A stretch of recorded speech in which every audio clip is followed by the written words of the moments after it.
Baik, selamat siang Bapak Ibu sekalian. Monitor Bapak Edi Pamungkas masih join ya Pak ya? Mohon izin Pak, monitor Pak.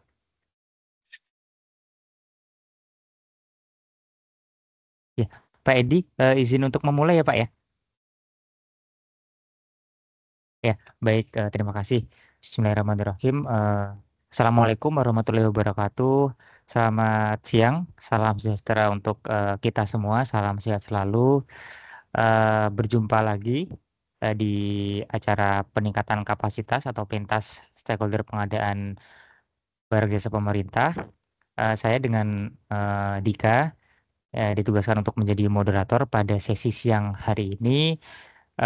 Yang terhormat narasumber pada siang hari ini, yakni Bapak Edi Pamungkas, SE. Kemudian yang kami hormati juga Bapak Ibu peserta peningkatan kapasitas pentas stakeholder pengadaan barang jasa pemerintah. Terima kasih khususnya kepada narasumber Pak Edi. Terima kasih sudah meluangkan waktunya Pak untuk hadir sebagai narasumber pada kegiatan pentas pada siang hari kali ini. Terima kasih juga kami aturkan kepada Bapak Ibu peserta sudah berkenan hadir juga meluangkan waktunya untuk bergabung pada acara setiap minggu ya, acara rutin yang dilaksanakan oleh Direktorat Advokasi Pemerintah Pusat LKPP. Nah, Bapak Ibu sekalian, Bapak Ibu peserta, untuk tema pentas pada siang hari ini mengusung tema yakni sosialisasi Peraturan Pemerintah Nomor 47 Tahun 2023 ini tentang jenis dan tarif atas jenis penerimaan negara bukan pajak atau PNBP yang berlaku pada semua instansi pengelola penerimaan negara.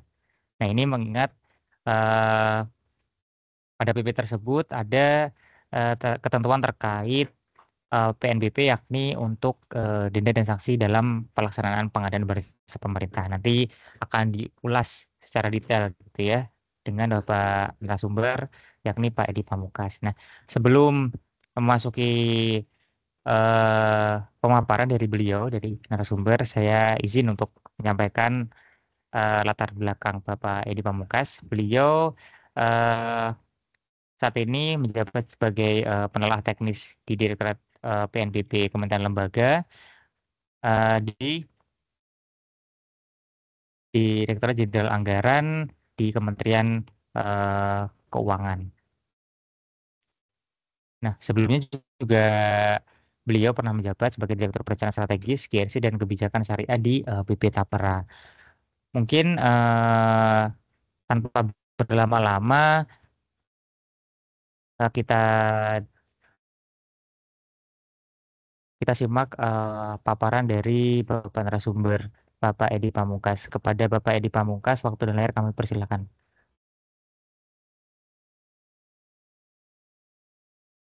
Izin Pak Edi, untuk mikrofonnya masih belum diaktifkan ya Pak ya?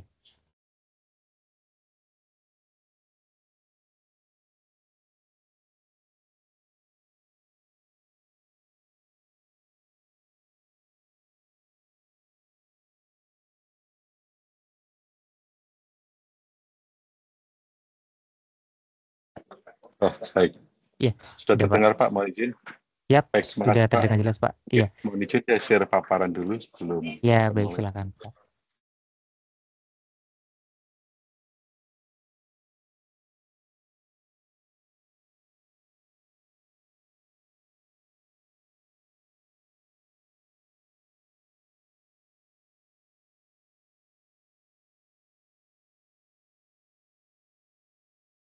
Izin Pak, untuk mikrofonnya masih belum belum nyala Pak. Tadi kayaknya dimatikan Pak.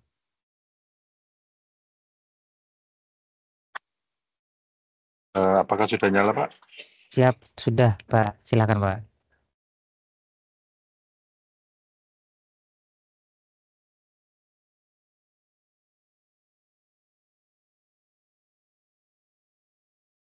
Assalamualaikum warahmatullahi wabarakatuh. Selamat pagi dan salam sejahtera. Apakah terdengar Pak?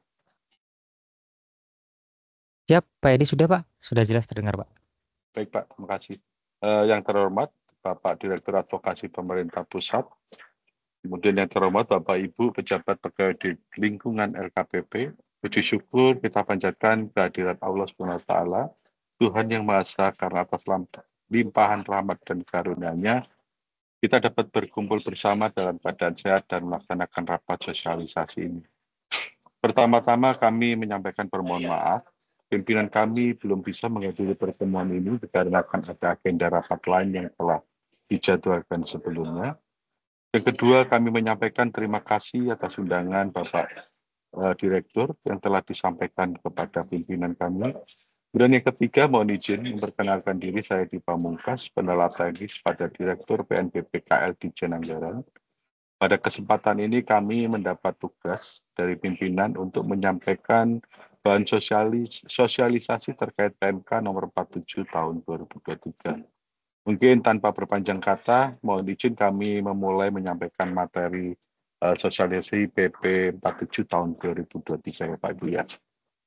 Baik Bapak Ibu, mungkin sebelum kita membahas terkait PP 47 tahun 2023, mungkin ada baiknya kita mempelajari dulu historinya terkait terbitnya PP 47 tahun 2023. Jadi sebagaimana ada di layar ini Bapak Ibu, kami menyampaikan latar belakang penyusunannya dulu. Jadi PP 47 tahun 2023 itu mencabut PP nomor 22 tahun 1997, di mana PP 22 tahun 97 ini merupakan turunan dari Undang-Undang nomor 20 tahun 1997.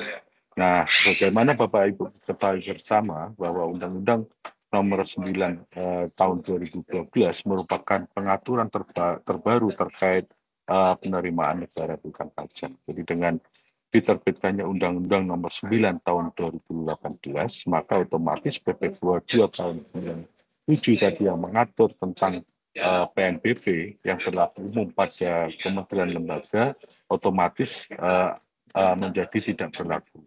Dari sini kita melihat di mana di pasal 4 Undang-Undang nomor 9 tahun 2018 itu jenis PNBP harus diatur dengan Undang-Undang, PP, atau PMK, jadi sesuai pasal 4 ayat 3 Pak ya. Kemudian regulasi yang belum selaras. Jadi fakta ini yang terdapat jenis PNBP yang tidak diatur dalam ketiga regulasi tersebut, seperti denda keterlambatan pengadaan barang dan jasa, bagaimana diatur dalam Perpres 16 tahun 2018. Dan efisiensi pengaturan, PNBP yang ada di beberapa semua KL tadi memiliki dasar hukum yang sama, sehingga tidak diatur dalam masing-masing jenis PNBP KL berkenaan. Jadi karena tadi misalkan untuk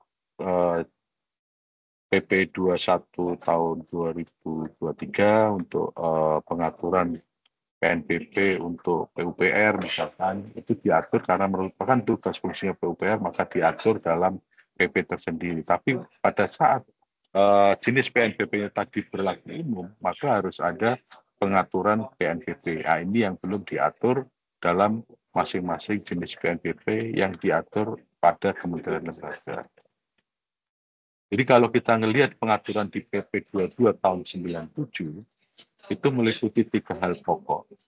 Yang pertama adalah pengelolaan PNBP, jenis PNBP yang berlaku, jenis PNBP yang berlaku pada KL tertentu. Nah, ini yang seperti tampil di rakyat untuk pengelolaan PNBP itu ada mencakup tiga materi, ruang lingkup dan jenis PNBP, prinsip PNBP, tata cara penggunaan PNBP, kemudian jenis PNBP yang berlaku pada semua IP atau KL, atau kita sebut PNBP yang bersifat umum, itu penerimaan kembali sisa anggaran. Nah, dulu menggunakan kalimat sisa anggaran rutin dan sisa anggaran pembangunan. Nah, ini saat ini kan sudah tidak lagi mengenal anggaran rutin dan anggaran pembangunan. Kemudian penerimaan hasil penjualan dan penyewaan barang atau kekayaan negara, penerimaan hasil penyimpanan uang negara atau jasa giro, penerimaan ganti rugi atas kerugian negara, penerimaan denda atas keterlambatan penyelesaian pekerjaan, penerimaan dari hasil penjualan dokumen lelang, kemudian jenis PNBP yang berlaku pada KL tertentu, berarti dia sifatnya spesifik, penerimaan PNBP misalkan tadi untuk surat pemberian surat perjalanan yang diterbitkan oleh Kementerian Luar Negeri saat ini sudah tidak ada lagi. Kemudian penerimaan dari jasa pengurusan dokumen konselerasi ini juga diatur oleh Kemlu, saat ini sudah tidak menggunakan ini lagi. Kemudian penerimaan dari pemberian SIM, STNK, kemudian permintaan hak paten, ini untuk PP 22 tahun 97. Jadi tadi ada substantif beberapa yang sebenarnya sudah tidak berlaku lagi, sehingga memang kita melakukan evaluasi. Di mana dalam evaluasi penyempurnaannya dari terkait bagian pengelolaan PNBP, ini telah diatur dalam 4 PP untuk pelaksanaan Undang-Undang Nomor 9 tahun 2018. Yang pertama adalah PP 58 tahun 2020 tentang pengelolaan PNBP secara umum, PP 59 tahun 2020 tentang tata cara pengajuan dan penyelesaian KKP, keberatan keringanan pengembalian PNBP, kemudian PP nomor 69 tahun 2020 tentang tata cara penetapan tarif PNBP, kemudian PP nomor 1 tahun 2021 tentang pedoman umum pemeriksaan PNBP. Kemudian untuk jenis PNBP yang berlaku pada semua IP atau KL, ini untuk yang turunan dari ini belum lagi dilakukan pengaturan, belum diatur kembali. Ini yang tadi PP 22 tahun 97 tadi. Kemudian jenis PNBP yang berlaku pada IP atau KL tertentu, ini telah diatur kembali pada PP jenis tarif, jenis PNBP yang berlaku pada Kementerian Lembaga, jadi spesifik. Nah, dari hasil evaluasi ini, ada satu jenis PNBP yang bersifat umum yang belum dilakukan pengaturan. Nah, ini merupakan salah satu dasar hasil evaluasi yang mendasari untuk penerbitan PP 47 tahun 2023. Di mana tadi evaluasi penyempurnaannya bagian kedua tadi, substansi berubah atau tidak ada lagi.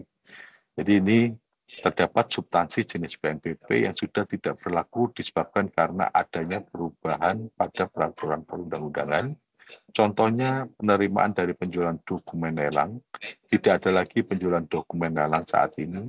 Kemudian nomenklatur yang mengalami perubahan. Terdapat jenis PNBP yang masih berlaku namun perlu menyesuaikan nomenklatur sesuai dengan ketentuan peraturan perundang-undangan. Contoh semula penerimaan kembali anggaran, sisa anggaran rutin dan sisa anggaran pembangunan menjadi penerimaan kembali tahun anggaran yang lalu.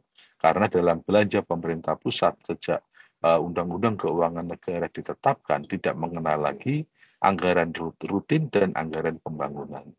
Kemudian menyesuaikan dengan ketentuan Undang-Undang Nomor 9 tahun 2018, di mana sesuai Undang-Undang Nomor 9 tahun 2018, jenis PNBP harus diatur dengan undang-undang, peraturan pemerintah, atau peraturan Menteri Keuangan untuk jenis PNBP yang bersifat mendesak dan volatil. Kondisi saat ini terdapat beberapa jenis PNBP yang berlaku untuk semua kementerian lembaga yang ditetapkan atau diatur berdasarkan menggunakan peraturan perundang-undangan, Perpres, SE, dan lain-lain. Nah, ini yang kemarin diatur dengan berbagai regulasi, ini yang memang kita akan melakukan perbaikan dengan pengaturan hanya melalui 3 instrumen, yaitu Undang-Undang, PP, dan Peraturan Menteri Keuangan. Contoh jenis PNBP denda di bidang pengadaan barang dan jasa pemerintah mengacu pada Perpres 16 tahun 2018. Jadi nanti di PP 47, pada saat kita berbicara terkait jenis denda pada PBJ, maka mengacunya adalah menggunakan Perpres 16 tahun 2018. Kemudian adanya jenis PNBP hak negara lainnya, terdapat penerimaan negara yang tidak bisa diidentifikasi spesifik dan terjadi di semua kementerian lembaga. Contohnya seperti penerimaan kembali untuk penerimaan tahun anggaran lalu, penerimaan misalkan tadi rumah tapak, rumah susun, itu kan memang ada di semua kementerian lembaga. Kemudian ada denda keterlambatan pekerjaan, itu semua ada di kementerian lembaga. Sehingga diperlukan payung hukum untuk mengakomodir penerimaan tersebut. Kemudian pertimbangan penyempurnaannya, ini mungkin sama dengan yang tadi, jadi mungkin tidak saya tidak lebih lanjut, saya lewatin saja. Kemudian pokok-pokok pengaturan PP 47 tahun 2023. Jadi dari hasil evaluasi tadi, kemudian disepakati akan disusun pengaturan PP 47 tahun 2023 untuk mengatur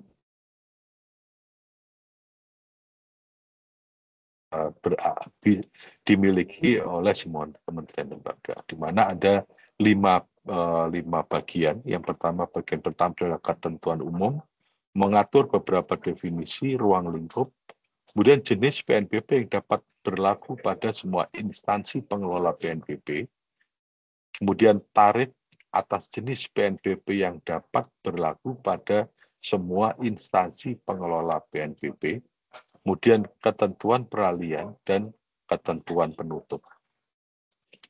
Kemudian kami jelaskan lebih lanjut 11 jenis PNBP yang dapat berlaku pada semua kementerian lembaga. Jadi ada 11. Yang pertama, sewa rumah negara tapak. Nanti akan kami bahas satu persatu. Sewa satuan rumah susun. Jadi kami langsung aja masuk ke masing-masing penjelasannya.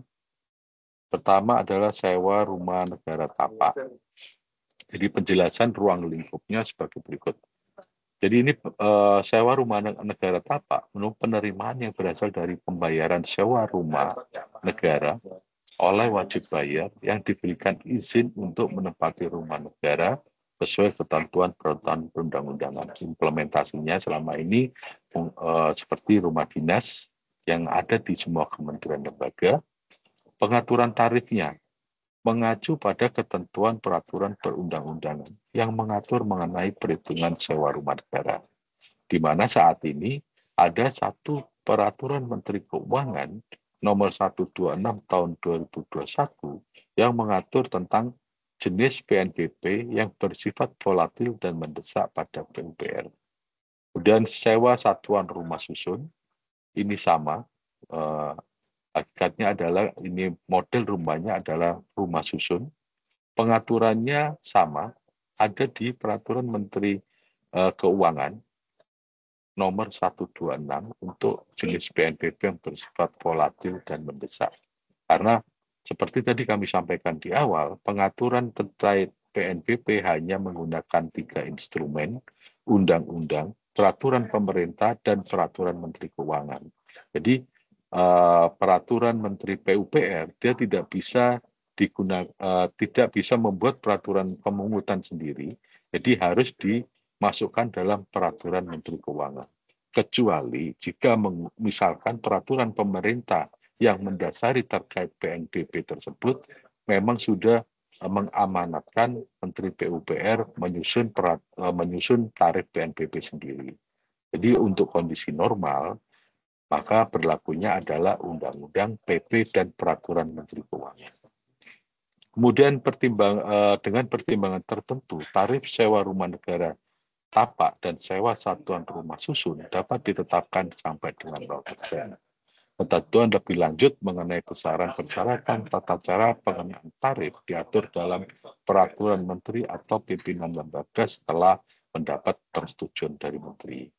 Untuk sampai dengan saat ini, terkait untuk tarif 0% untuk sewa rumah tapak dan rumah susun, belum diberlakukan karena peraturan Menteri PUPR belum mengatur terkait tarif sampai dengan 0%, sehingga masih menggunakan tarif yang ada diatur pada PMK nomor 126 tahun 2021.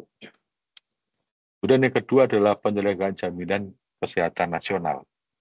Penjelasannya, penerimaan atas layanan kesehatan yang berasal dari pembayaran BPJS. Pengaturan tarifnya adalah sebesar pembayaran dari BPJS sesuai dengan peraturan perundang-undangan yang mengatur mengenai jaminan kesehatan nasional. Kemudian yang keempat, bunga atau jasa giro atau nisbah atas pengelolaan rekening di Kementerian Lembaga. Penjelasan atau ruang lingkupnya, penerimaan yang berasal dari imbalan atas rekening kementerian lembaga pada perbankan atau lembaga jasa keuangan yang dikelola di luar mekanisme Treasury National Pooling. Nah, tarifnya ditetapkan tarif sesuai dengan bunga atau jasa gironisga yang berlaku pada perbankan atau lembaga jasa keuangan. Biasanya melalui offering. Berapa misalkan tadi ya penetapan untuk imbal jasa bunga yang diberikan perbankan terhadap nilai tertentu dari investasi pemerintah atau nilai tertentu yang akan diinvestasikan. Kemudian poin kelima adalah setoran dari sisa utang bukan tuntutan perbendaraan atau tuntutan ganti rugi pejabat negara, pegawai negeri sipil, prajurit Tentara Nasional Indonesia, atau anggota kepolisian RI yang diberhentikan. Penjelasannya, penerimaan dari pengembalian sisa utang kepada negara yang berasal dari pejabat negara, PNS, TNI, Polri, atau pihak lain diberhentikan sesuai dengan ketentuan peraturan perundang-undangan. Pengaturan tarifnya, nominal yang ditetapkan pejabat yang berwenang sesuai dengan ketentuan di bidang pelaksanaan anggaran pendapatan dan belanja negara. Jadi ditetapkannya melalui jabatan, artinya tidak melalui deklarasi dari yang bersangkutan, tapi berdasarkan jabatan atau diinisiasi langsung oleh pejabat yang terkait. Kemudian poin ke-6 adalah pengembalian belanja tahun anggaran lalu.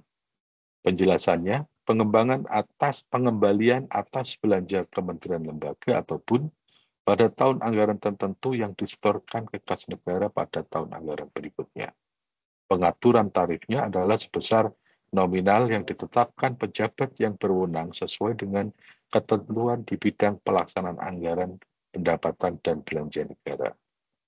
Kemudian pengembalian persekot uang muka gaji, pengembalian atas pemberian uang muka gaji kepada ASN, prajurit TNI atau anggota kepolisian negara yang dipindah tugaskan untuk kepentingan dinas. Nominalnya seperti yang ditetapkan oleh pejabat yang berwenang di dalam bidang pelaksanaan anggaran. Kemudian penyelesaian ganti rugi atas kerugian negara. Penjelasannya adalah pendapatan penyelesaian ganti rugi atas kerugian negara yang terdiri atas. Pertama adalah penyelesaian ganti kerugian negara terhadap bendahara. Nominalnya adalah sebesar ditetapkan berdasarkan peraturan perundang-undangan tentang penyelesaian ganti rugi kerugian negara terhadap bendahara. Yang kedua adalah penyelesaian ganti kerugian negara terhadap pegawai negeri bukan bendahara atau pejabat lain. Pengaturan tarifnya ditetapkan berdasarkan peraturan perundang-undang mengenai tata cara penyelesaian ganti kerugian negara terhadap bukan bendahara atau pejabat lain. Dan yang ketiga adalah penyelesaian ganti kerugian negara terhadap pihak lain atau pihak ketiga. Pengaturan tarifnya adalah nilai nominal yang ditetapkan oleh pejabat yang berwenang berdasarkan peraturan perundang-undangan. Kemudian yang nomor 9 adalah sanksi dan denda dalam pengadaan barang dan jasa pemerintah. Penjelasannya, pembayaran denda atau sanksi dari peserta tender atau penyedia barang jasa yang melanggar ketentuan pengadaan barang atau jasa pemerintah, pengaturan tarifnya ditetapkan sesuai dengan ketentuan peraturan perundang-undangan yang mengatur mengenai pengadaan PBJ pemerintah. Jadi tadi Perpres 18 Bapak Ibu ya. Kemudian nomor 10 adalah negara lainnya yang dapat diterima oleh semua KL yang di luar yang diatur dalam peraturan pemerintah mengenai jenis dan tarif atas jenis PNBP yang berlaku pada kementerian lembaga tertentu. Penjelasannya, penerimaan yang diperoleh instansi pengelola PNBP yang ditentukan peruntukannya.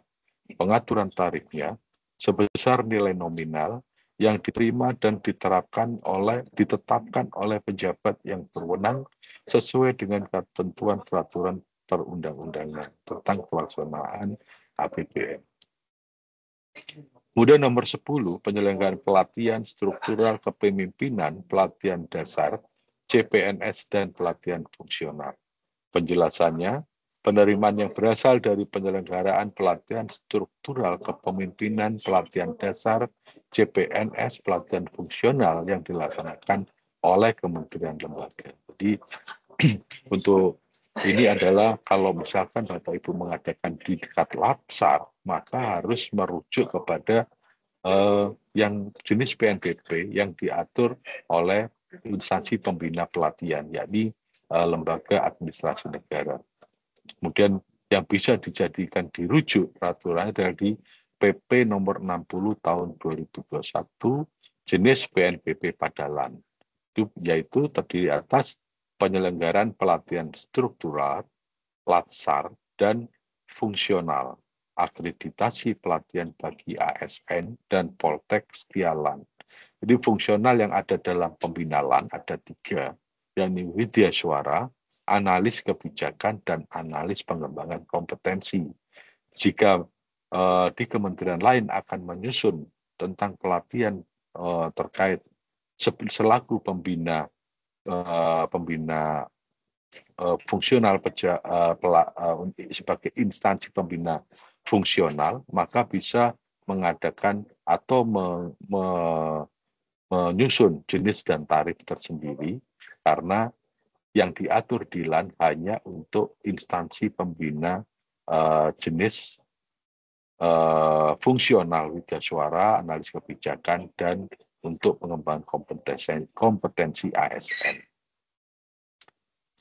Mungkin ini sedikit tambahan dari kami, Bapak Ibu, sebagaimana yang diatur dalam PP 59 tahun 2020 tentang pengelolaan penerimaan PNBP.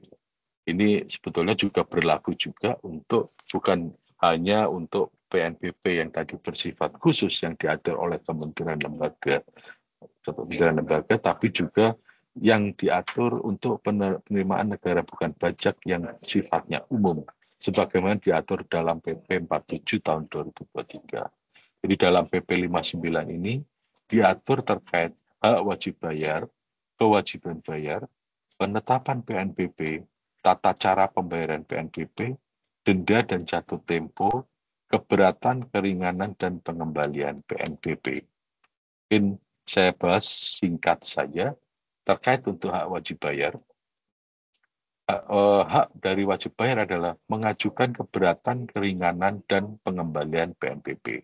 Jadi wajib bayar berhak mendapatkan informasi terkait jumlah dasar pengenaan serta tata cara pembayaran PNBP dari kementerian lembaga.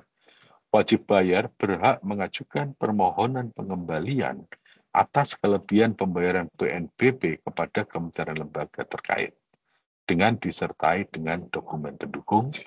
Dalam kondisi tertentu, wajib bayar dapat mengajukan permohonan untuk keringanan atau penundaan pembayaran PNBP kepada instansi terkait. Kemudian yang kedua adalah kewajiban wajib bayar adalah membayar tepat waktu.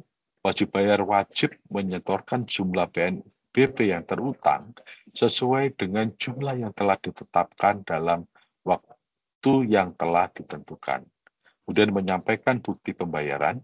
Setelah melakukan pembayaran, wajib bayar harus menyampaikan bukti pembayaran yang sah kepada kementerian lembaga terkait sebagai bentuk kepatuhan administratif. Kemudian mematuhi ketentuan, wajib bayar wajib mematuhi semua ketentuan yang ditetapkan terkait pengenaan dan pembayaran PNBP. Selanjutnya adalah penetapan PNBP. Dasar penetapannya, PNBP ditetapkan berdasarkan peraturan perundangan yang mengatur jenis PNBP pada masing-masing kementerian lembaga. Penetapan tarifnya, tarif PNBP dihitung berdasarkan prinsip keadilan, manfaat, dan kemampuan masyarakat. Tarif yang sebagaimana diatur dalam peraturan terkait jenis dan tarif PNBP. Tarif dapat berupa nominal tetap, persentase, atau kombinasi keduanya. Kemudian tata cara pembayaran PNBP, metode pembayarannya, pembayaran PNBP dilakukan melalui mekanisme elektronik seperti e-billing atau sistem informasi lainnya. Dan PNBP harus dibayar paling lambat pada tanggal jatuh tempo yang ditentukan dalam peraturan terkait atau surat tagihan yang diterbitkan.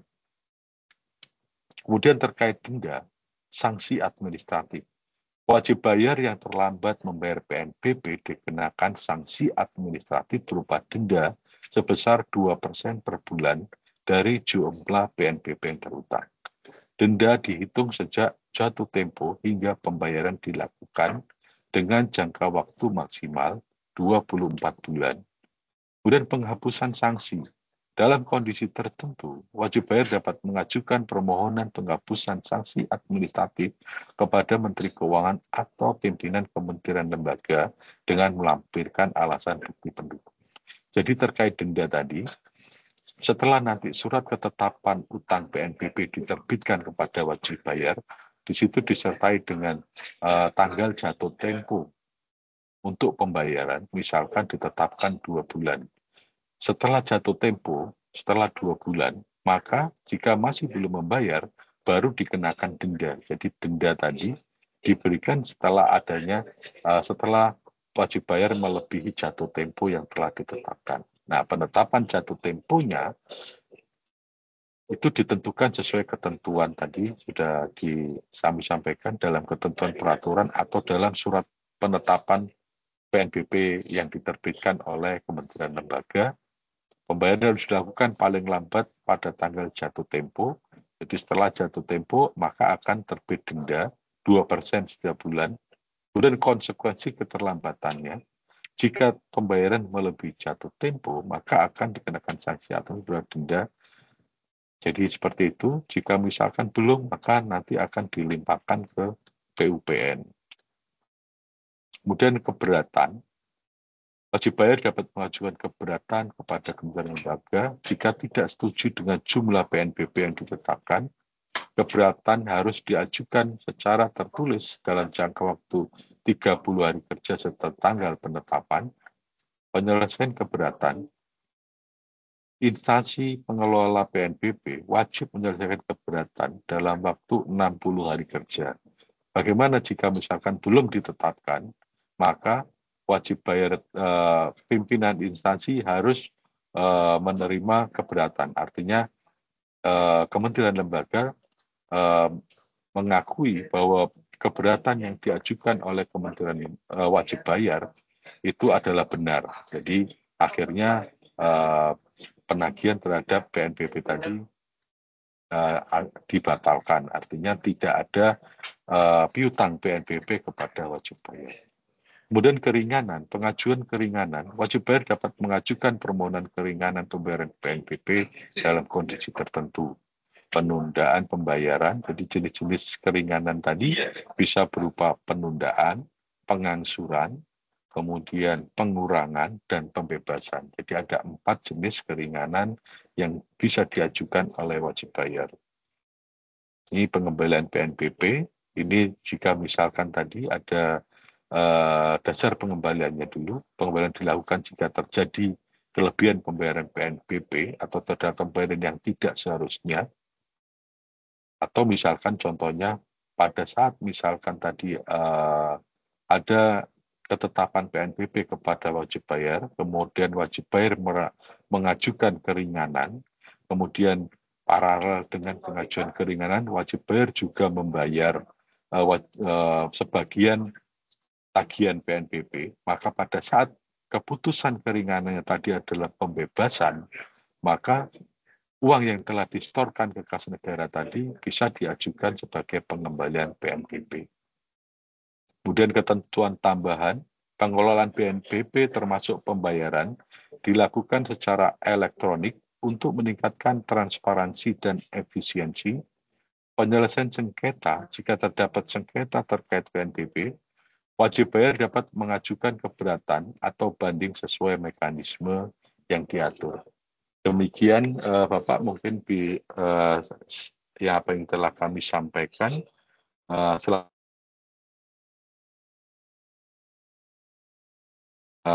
Waktu dan tempat kami kembalikan Bapak.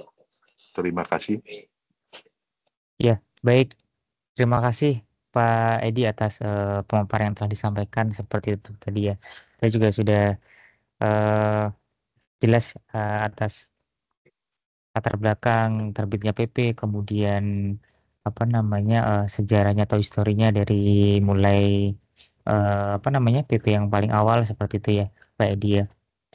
Nah, Ya, mungkin siap. dari ya, mungkin dari Bapak Ibu peserta pentas, eh, misalkan ada yang ingin ditanyakan atau didiskusikan dari yang tadi tentunya khususnya terkait mengenai tadi yang masuk kepada jenis PNBP tadi untuk denda dan sanksi ya untuk pelaksanaan pengadaan bansos pemerintah, mungkin bisa raise hand Bapak Ibu sekalian nanti sebelum bertanya bisa disampaikan nama serta instansi awal kepada Bapak Ibu sekalian mungkin jika ada yang ingin ditanyakan atau dipastikan ya atau mungkin didiskusikan gitu terkait permasalahan ataupun isu-isu yang ada di lingkungan Bapak Ibu sekalian silakan kepada Bapak Ibu kepada Bapak Ibu sekalian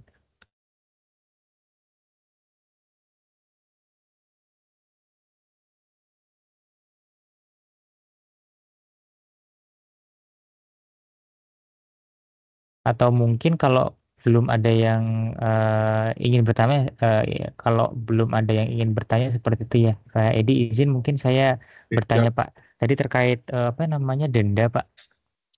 Nah, kalau denda ini Ya, tadi siap. kan dikenakan sanksi administratif berupa denda sebesar 2% per bulan, Pak ya, dari jumlah PNBP yang terutang. Nah, misalkan apa namanya untuk denda keterlambatan nih, Pak, dia kan juga ada apa namanya wajib untuk membayarkan denda keterlambatan apa ya.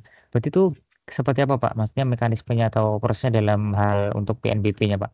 Mungkin bisa Ya, dijelaskan itu, Pak. Terima kasih, Pak.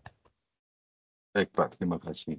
Jadi terkait denda tadi, memang ada seolah-olah pengaturan ganda, tapi sebetulnya tidak Pak. Jadi gini, terkait denda, bentar, saya mengatur ini. Jenis PNBP pada PP 47 tahun 2023 ini adalah sanksi dan denda dalam PBJ, ini kan Pak ya. Jadi misalkan sanksi dan denda dalam PBJ, kemudian ada wajib bayar yang dikenakan sanksi kata keterlambatan atau hal segala lainnya, maka ini adalah jenis PNBP.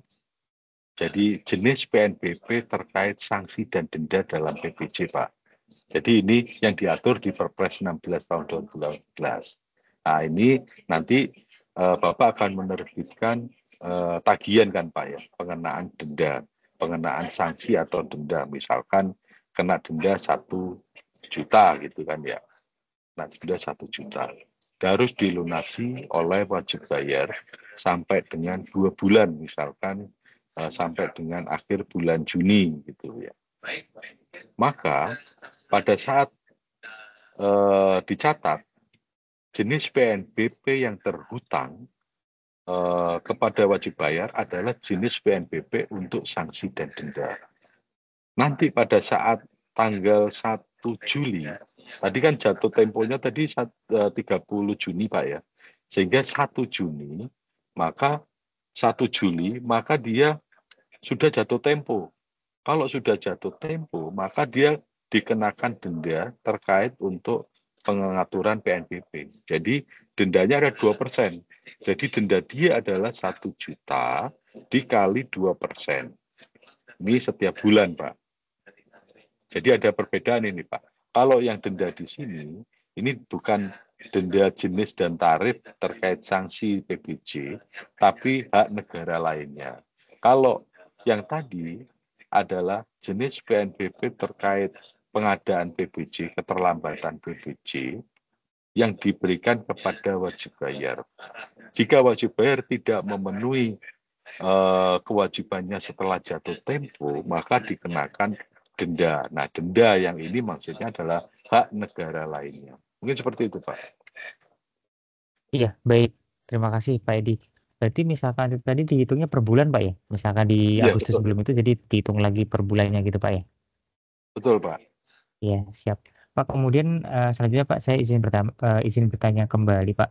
Nah, untuk yang apa namanya pengajuan keberatan ini, Pak, ini kan untuk apa namanya ketentuannya seperti apa, Pak ya? Maksudnya justifikasi itu atau apa diserahkan kepada pihak penandatangan kontrak dalam hal ini misalkan ditandatangani oleh PPK gitu ya. Nah, itu seperti apa Pak justifikasinya Pak? Untuk misalkan, oh ini sesuai kok gitu. diterima gitu keberatan atas itunya. Padahal kan secara apa ya, secara regulasi memang ini khususnya dalam pelaksanaan pengadaan barang Pak ya, atau jasa Pak ya. Ya, Ini jelas nih ya melanggar gitu ya. Maksudnya tidak keterlambatan nih gitu. Itu seperti apa Pak ya? oke, saya share satu PPT lagi Pak ya, untuk memperjelas ya. Siap baik Pak, silakan.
Izin izin Pak Edi Pak, untuk suaranya masih dimatikan kayak Pak mikrofonnya Pak, mohon maaf Pak.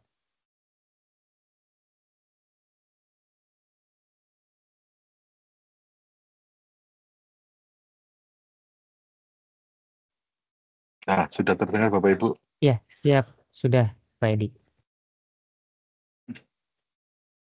Jadi ini mungkin ada satu PPT terkait untuk keberatan. Jadi tadi objek keberatan itu surat ketetapan PNBP kurang bayar, ketetapan PNBP nihil, dan ketetapan PNBP lebih bayar. Jadi ada 3 jenis diajukannya dalam hal terdapat perbedaan antara jumlah PNBP yang dihitung oleh wajib bayar dengan jumlah PNBP yang ditetapkan oleh instansi pengelola PNBP. Wajib bayar telah melakukan pembayaran paling sedikit sejumlah PNBP terhutang yang telah disetujui oleh bayar dalam pembahasan akhir pemeriksaan PNBP. Jadi kalau dia belum membayar, maka dia belum boleh mengajukan keberatan. Sini mungkin lebih lanjut. Tadi kalau Bapak menanyakan adalah terkait analisisnya ya.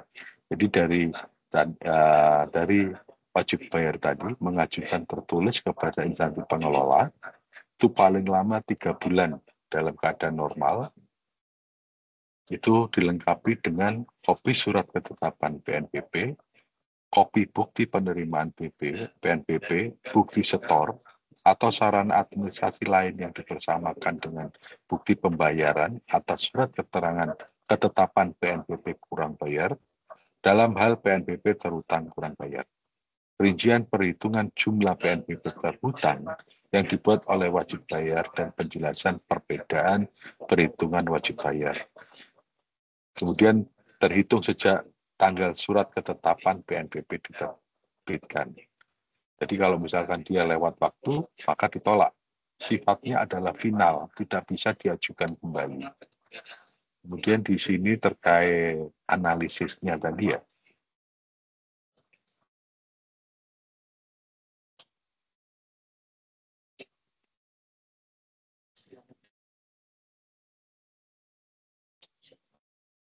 Jadi tadi kalau Bapak bilang kan bagaimana kalau saya menganalisisnya, kalau itu sudah jelas gitu kan. Jadi tadi kan seperti tadi kami sampaikan dari buktinya, dari bukti wajib bayar tadi, kita akan melihat kopi surat keterangan PNBP, kopi bukti penerimaan. Jadi kalau misalkan dia sudah relevan semua, sudah sesuai, maka bisa dilakukan langsung penolakan itu. Tapi kalau misalkan dari bukti-bukti ini ditemukan, artinya memang ada kesalahan dalam perhitungan penetapan PNBP, maka bisa diajukan untuk keberatan, pengajuan keberatan. Jadi mungkin sekilas seperti itu Pak penjelasan saya.